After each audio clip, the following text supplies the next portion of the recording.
En esta brillante exposición, la senadora Paloma Valencia hace un detallado resumen del por qué este gobierno, en cabeza de un presidente que fue guerrillero, ahora intenta tirarle un salvavidas a todos los grupos organizados que hoy delinquen como él una vez lo hizo. También detalla lo que sucedió con el paro nacional y por qué esos delincuentes que cometieron delitos en medio de la manifestación hoy reciben el apoyo de este gobierno. También la senadora Valencia explica el por qué este país hoy en día está a la deriva, con unas fuerzas armadas amarradas y limitadas que están dejando a su suerte a los colombianos y en manos de la delincuencia. Por último, la senadora expone los motivos de Petro para liberar de las cárceles a miles de delincuentes. Escuchemos atentamente esta brillante intervención de la senadora Paloma Valencia.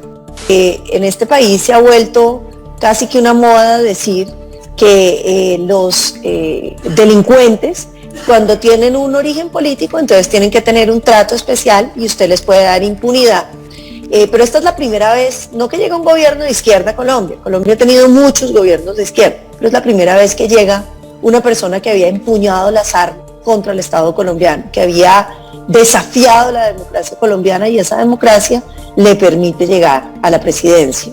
Y ahora entonces lo que quiere es que todos los que están o han estado en la que ellos llaman insurgencia, pues tengan los derechos de desmovilizarse, de entrar, de recibir salarios. Aquí están dándole plata a los del paro nacional que bloquearon este país, que llevaron nuestra economía a una quiebra. Nosotros tuvimos la inflación más alta de los alimentos del mundo, Miguel Ángel, por cuenta del paro nacional. Ya les van a dar sueldo.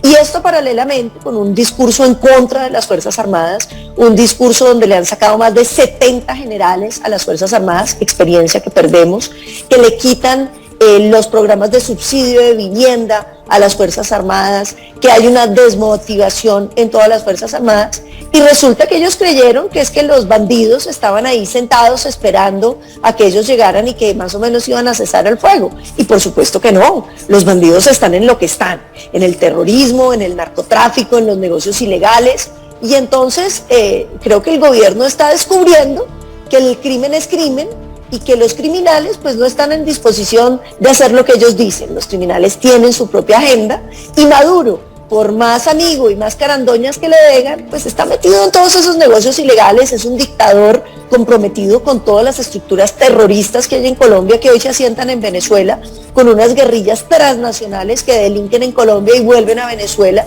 con el cartel de los soles que tiene infiltrada toda la Fuerza Armada de Venezuela y que son hoy los mayores exportadores de toda la coca que se produce en el oriente del país. Entonces, aquí lo que estamos viendo es un gobierno con una zanahoria gigante, con la idea de que le iba a dar de todo a la criminalidad, y una criminalidad que se comporta como es, criminal, porque esa fue la actitud que tomó López Obrador en México, que fue: no hay que combatir el narcotráfico si nosotros simplemente los dejamos donde ellos están y que ellos hagan lo suyo allá y nosotros estamos tranquilos mientras ellos no se metan a generar violencia, no vamos a tener problemas. Y lo que pasa es que esa es una violencia que termina derramándose, porque el narcotráfico no se queda quieto, el narcotráfico no se queda contento simplemente con el narcotráfico, porque está en guerra con el otro que quiere entrar y que quiere quedarse con la ruta, con el que vendió y no quiere, con el nuevo que entró. Es decir, ese es un negocio que va generando necesariamente, derramando violencia. Entonces yo creo que Gustavo Petro puede estar tomando el ejemplo de López Obrador. Fíjese que él aquí ha hablado de la legalización de los cultivos ilícitos, ha venido hablando que el petróleo es más malo que la cocaína, que el azúcar es más mala que la cocaína. Unos discursos que tienen de por medio, pues evidentemente uno podría pensar un compromiso que ha tenido Gustavo Petro con todos esos grupos ilegales que finalmente lo apoyaron, no solamente en las elecciones, sino en ese paro nacional violento que hubo contra Iván Duque, en el que buscaron derrocar a Iván Duque y gobernar por la vía del paro nacional, y eso le ha generado unos compromisos. Pero además me parece que uno de sus mentores más importantes es definitivamente López Obrador, y López Obrador optó por esa política de no hacer nada y de dejar que los negocios crezcan.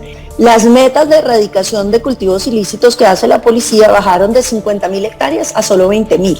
El presidente Petro ya se comprometió a que no fumigaría y a que no extraditaría a ninguno de los miembros de las estructuras mafiosas. Y lo que es muchísimo más grave, han empezado a salir noticias de conversaciones que no solamente lleva con los grupos ilegales, sino con los mafiosos puros y duros, sobre la base de que se necesita una paz total. Entonces, no solamente va a sacar de la cárcel a la insurgencia, compañeros de la lucha revolucionaria, sino que va a sacar a todos los grupos ilegales que solo se dedican a narcotráfico, a los corruptos y a todos los que están comprometidos además con delitos de lesa humanidad. Entonces fíjense que todo ese escenario ya empieza a mostrar una idea y una ruta del presidente Petro de buscar impunidad para toda la criminalidad. Es como si la criminalidad hubiera sido perseguida injustamente y que lo que Colombia necesita es que esos criminales salgan a la calle.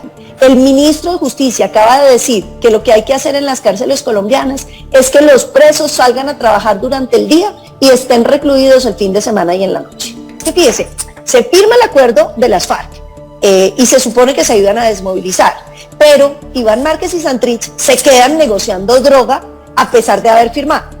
Tenían los dos curul en el Senado de la República y en la Cámara de Representantes. Cuando los descubren narcotraficando y Estados Unidos pide la extradición, entonces la justicia colombiana, en la unión de todas las altas cortes, decide liberarlos y dejarlos ir. Se vuelan.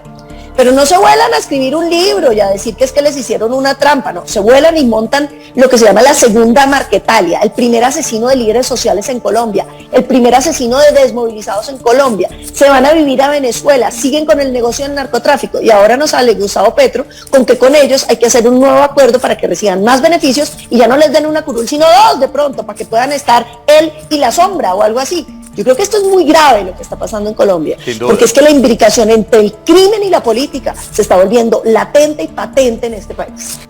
Vea, yo creo que lo más grave es creer que a través del diálogo con Nicolás Maduro se está contribuyendo a la preservación de la democracia o al pueblo venezolano en algo.